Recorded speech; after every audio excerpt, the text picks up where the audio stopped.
A debate in the European Parliament on the humanitarian situation in Gaza.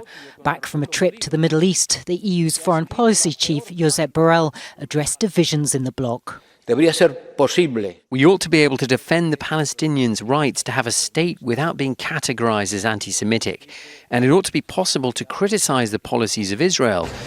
Israel's war on Gaza has split member states, the EU's top institutions, and left the bloc floundering to project a united front. There have been mixed messaging and diplomatic gaffes, and although the EU agrees on condemning the attack by Hamas on October the 7th, it has failed to agree on a response to subsequent Israeli attacks that have killed thousands of Palestinians, including children. On one hand are countries including Germany, Austria and the Czech Republic that support Israel's response. On the other, countries including Luxembourg, Ireland, Spain and Belgium who've criticised it as disproportionate. Taking matters into their own hands, the leaders of Belgium and Spain are on a joint peace mission to the Middle East.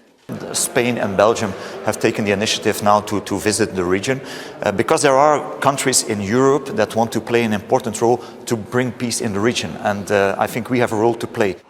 Belgian MPs are also considering possible sanctions on Israel. We have to consider a travel ban against Israeli settlers, but also against responsibles in Israel, in the army, in politics, responsibles for those atrocities and for those attacks against civilians in Gaza. In recent weeks, the EU's been more vocal about the suffering in Gaza and increased aid for Palestinians. But this rights campaigner says it also needs to call out war crimes committed by all sides. It's time for the EU to stop saying that Israel needs to respect international humanitarian law and to ask Israel to stop violating international humanitarian law.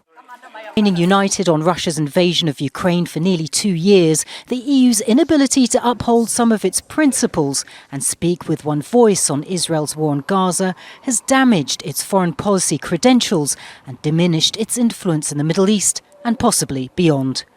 Natacha, Butler, Al Jazeera, Brussels. Make sure to subscribe to our channel to get the latest news from Al Jazeera.